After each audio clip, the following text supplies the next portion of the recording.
Welcome everyone to Monday Match Analysis. I'm Gill. Novak Djokovic is still alive in the race to year-end number one. He does that by winning Paris, beating Denis Shapovalov in the final, Grigor Dimitrov in the semifinal, and Stefanos Tsitsipas in the quarterfinal. I won't go any further back than that, but with the exception of a very tough first set against Dimitrov, he looked great doing it. Unfortunately, he did not play Rafael Nadal in the final. I think we all would have liked to see that. Nadal pulls out of Paris with an abdominal strain. So I will start by addressing what probably everyone wants to hear about right now, and that is what is the scenario going into the Nitto ATP Finals, which is in 2 weeks, not next week. Next week is the Next Gen Final. We'll talk about that a little bit later in the show after I get done with Djokovic and Paris and Nadal's injury, and then comment response at the end.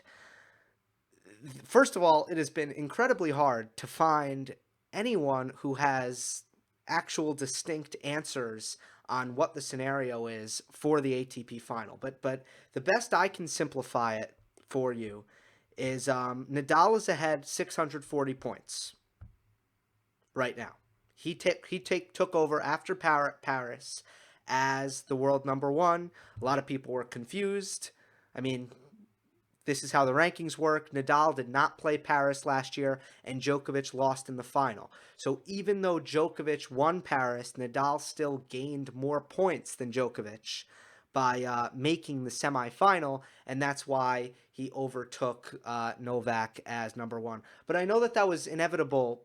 Before Paris, we even knew that was going to happen. So that's how the cookie crumbled. I'll use that cliche. That sounds right.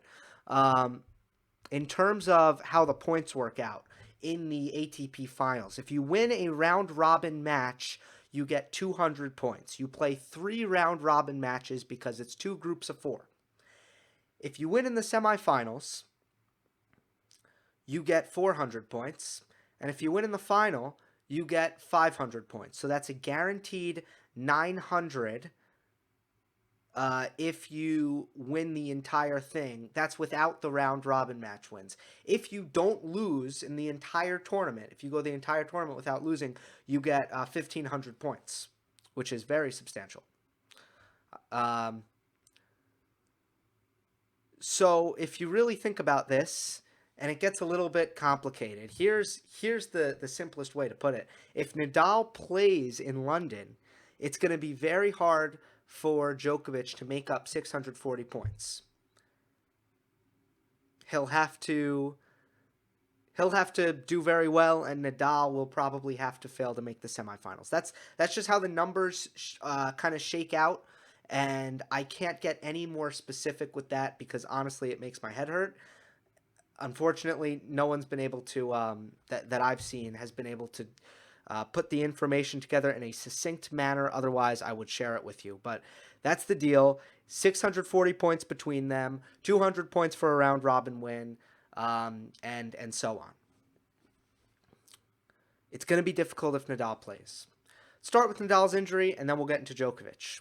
Nadal pulls out with an abdominal strain before his semifinal match with Denis Shapovalov. He was taking serves that morning, and it was one of his last serves in the warm-up, and he felt something in his abs. It strained. Every time you hit a serve in tennis, the muscles in your abdomen, in your core, are stretching and contracting. There's a lot of pressure on the abs when you serve. So this is a common injury, almost always sustained through serving and overheads. Whenever you pull your abdomen or you tear your abdomen, that's like 1 to 3 months. But Nadal, it sounds like it was short of that. It sounds like he just strained his abdomen.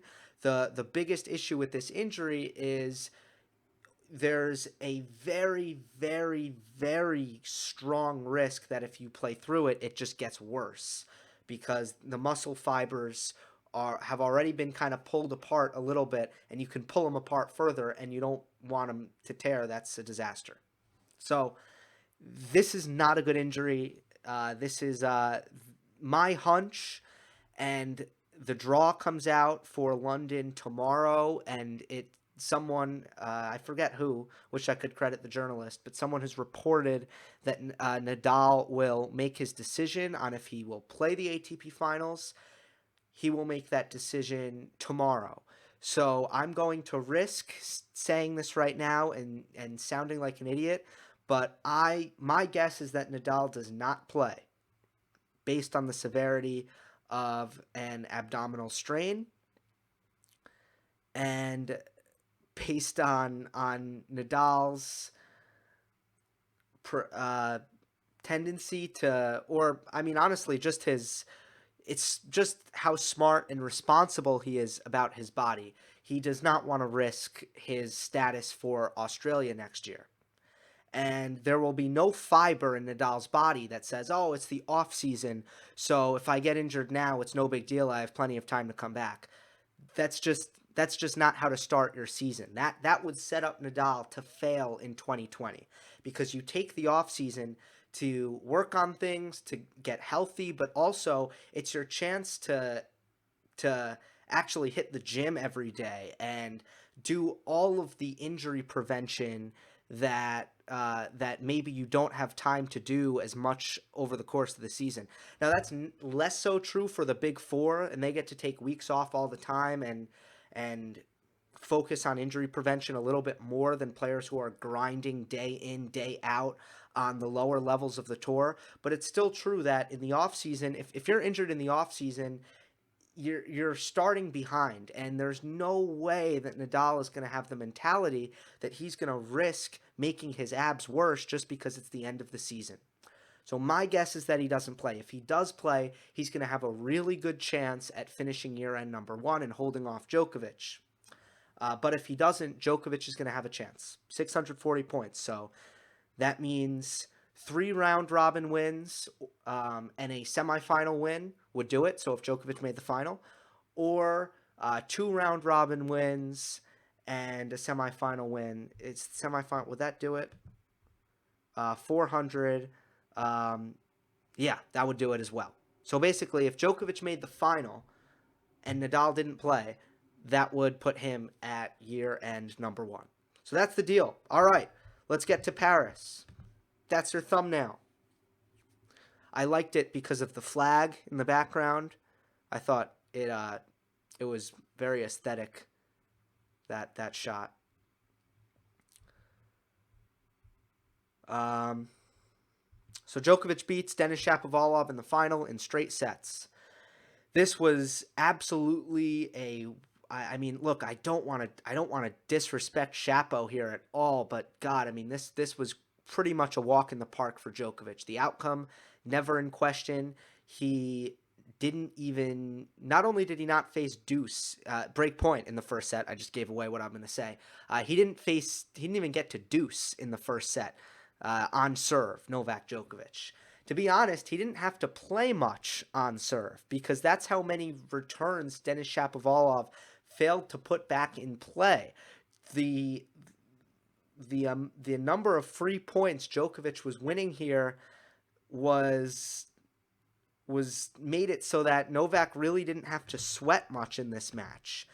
He's not used to that. I mean, Djokovic is used to having to work pretty hard with his baseline game. So if you're not going to give yourself a chance against one of the most elite baseline players, the most elite baseline player in the world, well, you better get returns in play and at least test his abilities back there. Otherwise, you're really putting yourself at a disadvantage. So that was Shapovalov's downfall here. But it was an interesting turn of events because coming into this match, you would have been saying the exact opposite about Denis Shapovalov. Because Shapo winning his first title last week, coming into this tournament, a changed man on return. Doing what should have been pretty obvious to him that he needed to do, but finally shortening up on his returns and chipping them, especially on his backhand. Because Shapovalov's backhand, it doesn't get much longer than that as far as strokes are concerned. between his backswing and his racket drop and through contact and his long follow through. I mean, it's a super long shot. And it makes the return of serve very unnatural for him. Federer's got a shorter, his technique is a little bit more compact and a little bit shorter on his one-handed backhand. So the return is a more natural shot for Roger Federer. Denis Shapovalov, I didn't mean to say Shapovalov. Obviously, Stan Wawrinka with head coach Magnus Norman made this adjustment in his career. Wawrinka also has a longer backhand and struggled on the return, so Norman had him chip the return, and it was a lot better. Quite frankly, it should not have taken this long for Shapovalov to figure this out. There's also a mindset issue, or there has been a mindset issue with Shapovalov on the return, where not only is he taking full cuts at the ball, and this goes hand in hand, but he's not playing them safe, and he's not putting enough in play. He's not giving himself a chance. But these are the stats. In Paris, he was chipping his backhand return quite a bit and chipping his forehand return as well. A lot of people only focusing on the backhand, but really off both wings, Shapovalov was doing quite a nice job of chipping his returns, getting them back in play, and giving himself a chance to use his power from the back of the court and use his dazzling shot making.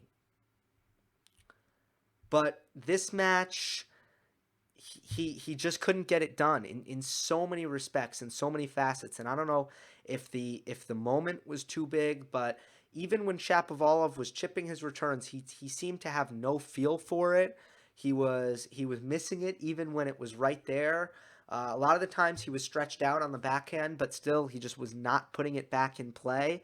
And then oftentimes I feel like he got frustrated and went back to what he was used to and what he was doing before and taking big cuts at the ball. So I'll go back and here's his first break point at 30-40, and he takes a cut at this backhand return and catches it late, so it goes wide.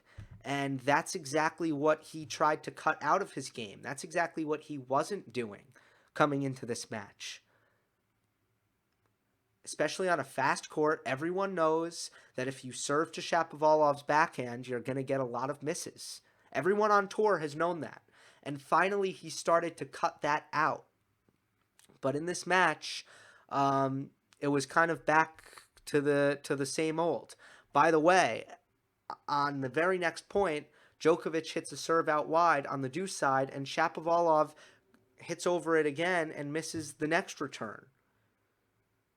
He missed return after return after return in this match. And I'll get to the positive on Denis Shapovalov. It was an incredible week. I also want to point out that Djokovic was making it very hard on Denis. Here's Djokovic's first serve placement in the first set. You can see a surprising number, especially on the deuce side, to Shapovalov's forehand. I think he went more to the backhand in the second set. That was my observation. I don't have stats on it. But Djokovic doing a great job of keeping his serve out of the middle of the box. He was keeping Shapovalov stretched out. And both Denis and Novak mentioned, Novak said, I was hitting my spots really well. And Denis said he was hitting his spots really well. So, Hawkeye aside, stats aside, both players, neither of them saw that graphic, and both of them alluded to Djokovic's ability to hit his spots on his serve. Now, it just didn't look good because, again, I mean, you see only 2 aces in the first set for Djokovic. You know, it's not like, it wasn't the kind of serving performance where it was like, oh, Shapo's out there and it looks like he can't do anything. He got his racket on a lot, and he got his strings on plenty, and it just wasn't going back in play. The 2 games that Djokovic broke were error-filled games from Shapovalov. Djokovic's return really found great rhythm on that shot, great timing on that shot in the latter half of this week, And again, I think it was an area where Shapovalov felt very rushed. First forehand after the serve is the most important shot for any offensive player. If you're Shapovalov, you're an offensive player, you have a big serve, you have a big forehand, so that first forehand is very important. But Djokovic is teeing up the return on such a consistent basis that Shapovalov is on his back foot on that first forehand and making a lot of errors on that first forehand. Now, here's an example at 3-all that I want to show you guys for a couple reasons. One, it's a big point, it's a big error. This game at 3-all, Shapovalov serving. But also, it shows you that Djokovic is such a good returner that Shapovalov can hit his spots, and Djokovic is still getting it to come back. I mean, we all know how good a returner Novak Djokovic is, but let's just examine this in slow motion. So I pause it here where Djokovic lands on his split step. You see how far the ball is. I mean, this is how incredible it is that these pros are able to return serve, which is really, when it comes down to it, the hardest shot in tennis. Most high difficulty shot in tennis is the return of serve. Because of the reaction time, the athleticism, and the coordination required, and just the sheer ability to absorb the pace takes a tremendous amount of touch and racket skills. So all those things combined, I think it's the hardest shot in tennis, and it's one of the areas where Djokovic really just jumps off the court. So the main thing I want to point out here is how Djokovic is able to keep both hands on the racket. And it's not that Djokovic always keeps both hands on the racket, but this is a serve from Shapovalov. When I watch this, I'm thinking almost every righty in men's tennis tries to throw out their right arm and give it a hack, kind of a defensive slice, try to float it back. The ability to take a hard serve well placed as a righty and keep two hands on the return is something else here. And what I want to really point out is how Djokovic launches himself at the ball as if he's like a soccer goalie. And that's really what Djokovic reminds me of when he returns serve. He reminds me of a goalie in football, if you live anywhere else besides the United States, or where I live, soccer. And if you watch a goalie, when there's a penalty kick, they also split step. They split step. I don't know if it's called split stepping. It's probably called something else.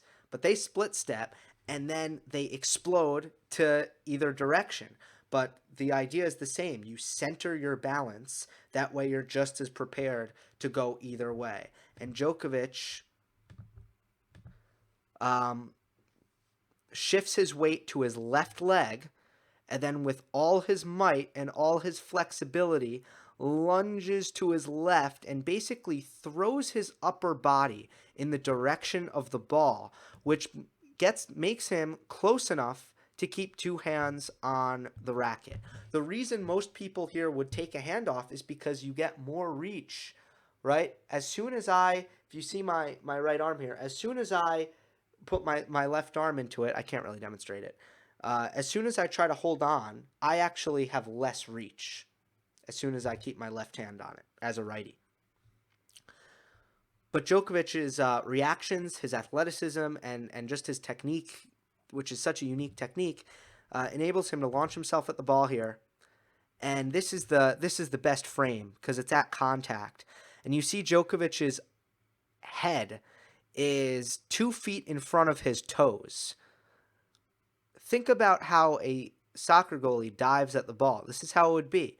He leaves his feet behind because there's no time to move your feet at the ball. There's only time to really launch your upper body at the ball. I don't think many players look like this and can make this return, but Djokovic does it.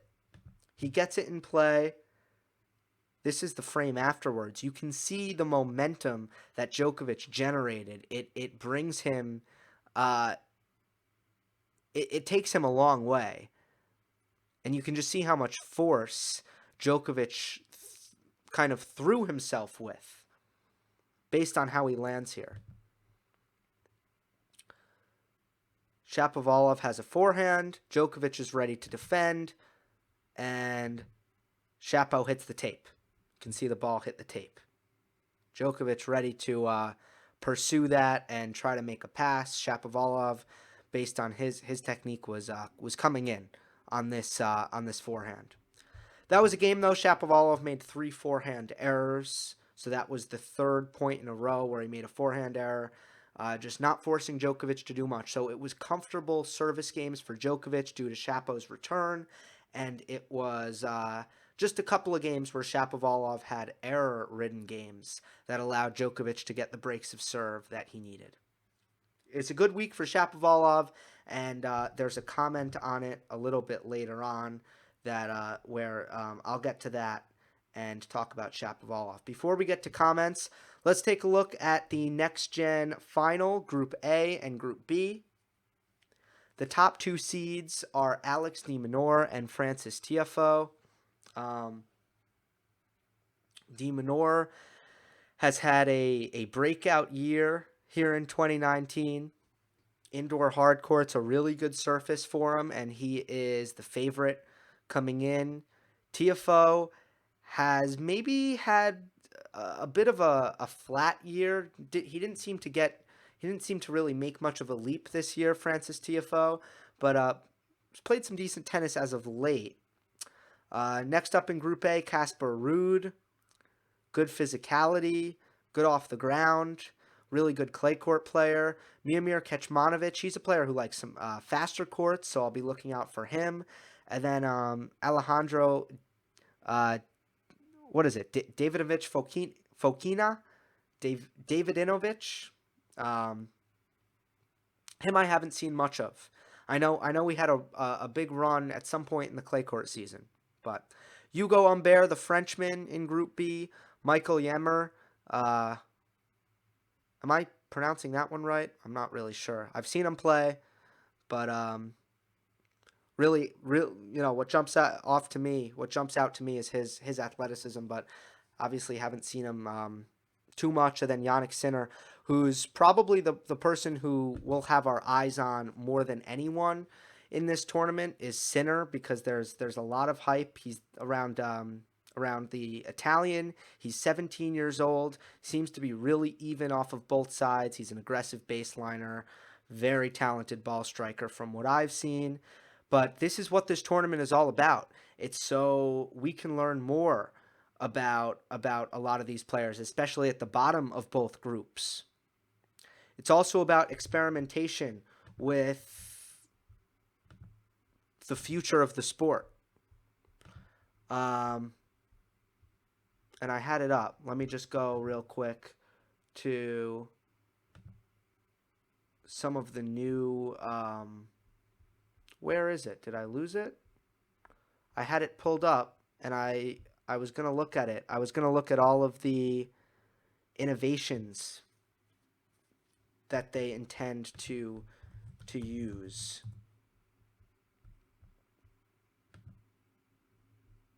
Here we are. Okay, let's go through this. First of 4 games, that's nothing new. Shorter warm-up, shot clock, 1 medical timeout. Player coaching, they had that last year. It's not on-court coaching, it's player coaching. I've made videos on that. I'm not a fan of player coaching, but I'm fine with it for this event. You try things, that's fine. Towel rack, so ball kids do not have to handle towels, sure. Free movement policy is applied to the crowd except behind the baseline. So the fans can move freely in and out of the stadium during matches as long as they're not behind the baseline. Don't mind that. Don't really care about that. The most interesting thing here is video review.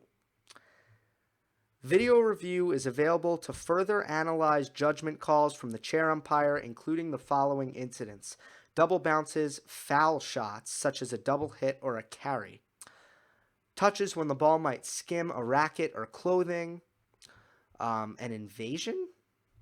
Invasion? I don't know what invasion is. When the player or anything he's wearing makes contact with the opponent's side of the court while the ball is in play. There you go. That's invasion in tennis. I've never heard of invasion. Uh, so players are able to challenge these calls. Yeah, this is good. I like that. Now, that should probably be implemented on the tour because there's no reason that we use Hawkeye in a challenge system for in and out, but on double bounces, which really are often harder to make than a lines call, that we don't have video review for that. There's no reason for that. So I like video review. I'm glad to see that, and that's something that I hope is implemented. Predictions for next gen finals. Again, my familiarity with these players are only growing, but I would say De Minaur comes out of Group A. Let's say he's in the final. You know, I also think Sinner's the real deal. So let me go with a prediction of a Sinner De Minaur final, and De Minaur comes out on top. Didn't put, I can't put too much thought into this, but you probably want a prediction, so there it is. All right, let us go to the questions. Same format as always. Top 3 liked comments get read. After that, I choose. TVS23 asks, Muhammad Ali once said that to be the greatest, you must beat your greatest rivals. I'm not going to try and spark a war and ask about Djokovic beating Nadal and Fed head-to-head, but I will ask you, do you think the head-to-head stat is wrongfully overlooked? And is it unfair when people diminish someone's head-to-head by bringing in surfaces and age as an excuse? I think it is a very important stat personally because it proves how someone performs against their biggest threats. Yeah, head-to-head is really important. The biggest thing I disagree with about this comment is, or it's not that I disagree, it's that I don't think it's unfair to bring surfaces and age into head-to-head records. I think to ignore surfaces and age, ignore the ingredients that make up a head-to-head record when it comes to play styles. How could you tell the history of Federer and Nadal without understanding the fact that court speed has more often times than not determined the outcome of their rivalry? To ignore that just would be ignoring how things really played out in real time. I also think age is important. And while I think head-to-head is important, you also have to look at players' performances against the rest of the field. And head-to-head is not a be-all, end-all stat. There are some odd ones. Rafael Nadal couldn't beat Nikolai Davydenko for his life. Couldn't do it. Just one very famous example of an odd head-to-head that does not characterize Rafa Nadal's career, and Davydenko is nowhere near the player that Nadal is. But Nadal had a lot of trouble with Davydenko, probably because Davydenko was so good at taking his backhand early on the rise, which is the same reason why Nadal's head-to-head with Djokovic on any fast court is challenging. So, head-to-head is very important. Djokovic comes out looking the best when you look at head-to-head, although it's really, really close with Nadal. Well, actually, is that true? I'm trying to think. Nadal might come out looking better, actually. I'm not entirely sure. If you just look at head-to-heads with Big Three and really delve into that deeply, because I haven't done it. Don't have much interest in doing it at the moment either. Okay. GTS. Which of the big three is the most gifted athletically? One more thought that just popped into my head. Because the one thing that I didn't address about that was age. Federer is indeed at a disadvantage when it comes to just head-to-head. That stat in a vacuum, because of how many great years in Roger Federer's career was spent without Novak Djokovic. And now Nadal was there, and Federer was mostly beating Nadal on quicker surfaces and losing to him on slower surfaces. But just to, there's no way that you can't factor in Federer and Djokovic's head-to-head without thinking about how many years Federer was at the peak of his abilities without Novak Djokovic. So you have to understand the context and weigh the statistics. That's all you can do. There will be no easy way to measure these players' careers against each other. GTS, which of the big three is the most gifted athletically? By athletically, I mean all aspects of athleticism in tennis, like speed, stamina, flexibility, sliding, positioning, balance, footwork, movement, court coverage, ability to change direction, reflexes, agility, proneness to injury. Would love to hear your thoughts on this, as Roger, Novak, and Rafa are hands down the best three movers in the history of tennis. I think Bjorn Borg might have something to say, but you're probably right, and especially with modern medicine being taken into account. Yeah. Michael Chang might have something to say as well. I love this question. Let me keep this pretty simple. To me, here's athleticism. Strength is one category. Speed is one category.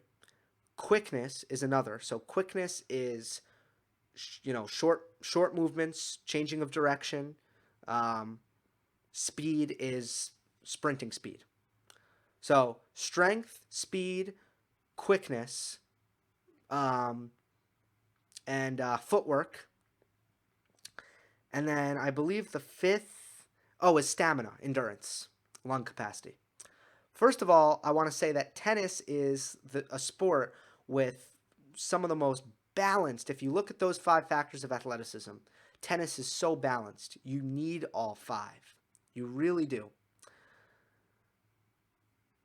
In my opinion, Rafa Nadal in his prime had the best combination of all 5. And I think in the strength category, he really separated himself from Federer and Djokovic, who were excellent in all the other categories. But Nadal really had a pretty hefty advantage over them in those 2 categories.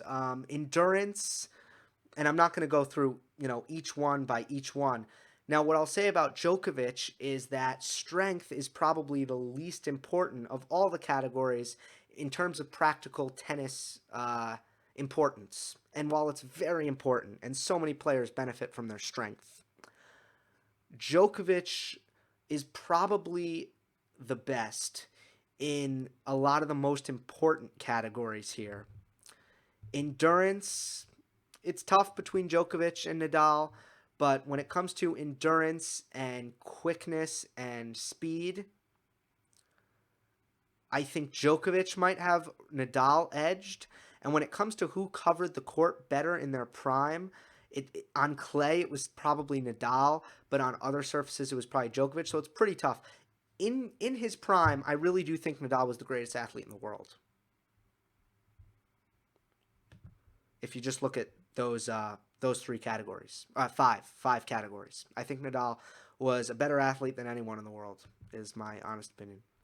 Ryan Locke, would Rafa have withdrawn from Paris Masters if the event was on clay, given that he hasn't withdrawn or missed a clay Masters event since 2009? It wasn't a lower body injury, right? So it was an abdominal strain, which means theoretically it could have happened on clay, but it didn't. So I don't know. I don't have much for that question. Certainly there's coincidentally, he's never hurt his arm or his abs or his shoulder on clay, but it's no coincidence that he hasn't hurt his knees on clay, and he has on hard court, because clay is a lot easier on the legs, the feet, etc. And Terry wants to know if Federer will break Connor's 109 titles. I think he will. I think he's got it. Sean O'Carabale wants to know if Djokovic would lose in the group stage if it meant that he could play Nadal in the semifinal.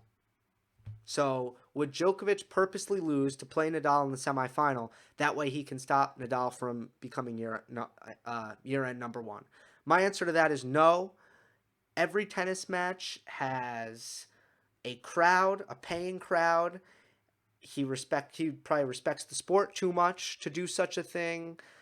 People, I mean, I don't think he cares about bettors, but there's a certain integrity of a match that cannot be compromised, and I don't think Djokovic would compromise it. So I think he'd try to win.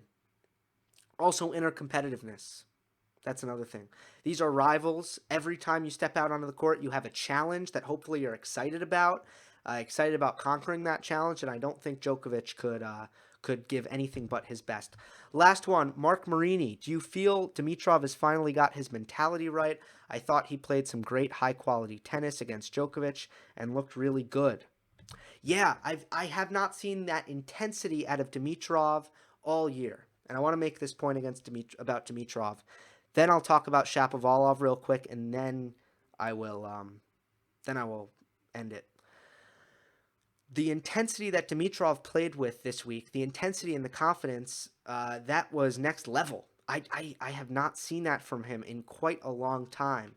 And I think his intensity is very important because contrary to popular belief, he is not Roger Federer in the respect that he does not have simple ways to finish points, quick ways to finish points. What Grigor Dimitrov is a great athlete and an extremely well-rounded player with very few holes in his game.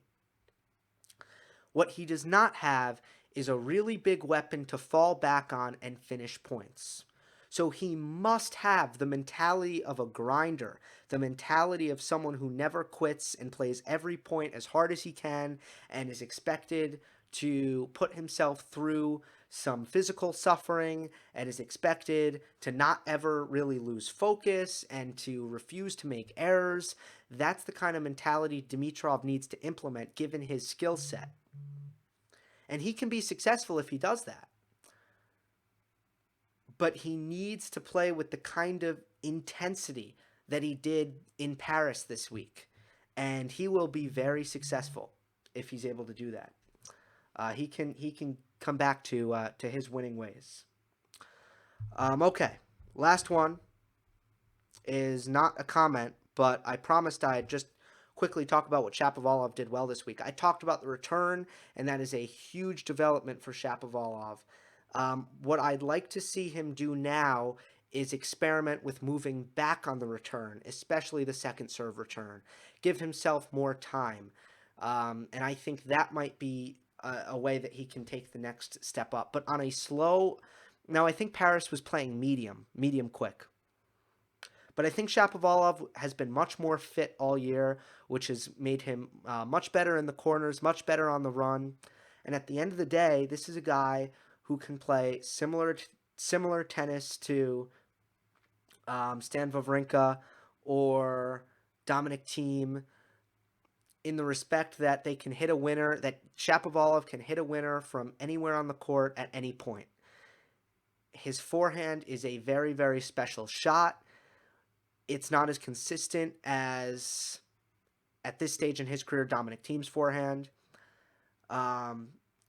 It's probably bigger than Stan Wawrinka's forehand if I'm going to critique my own comparison here, but that's a very special shot, his forehand. His backhand can be pretty special at times as well, but it's relentless offense from anywhere anywhere in the court at any time, regardless of, it's very hard to find a safe area against Denis Shapovalov. He can hurt you at any point. And when the court, now he's not good on clay because he doesn't move well on clay, but when you get a hard court, which he moves better on, and when he has time to load up his power and he gets hot and he starts feeling himself and he gets confident, it is very difficult to deal with. His first serve percentage is becoming higher. He needs that. His second serve is getting better, and he's putting more returns in play. That's why he was such a force to be reckoned with this week. All right, that does it for me on Monday Match Analysis. Hope you enjoyed. Don't forget to subscribe. I'll see you next time.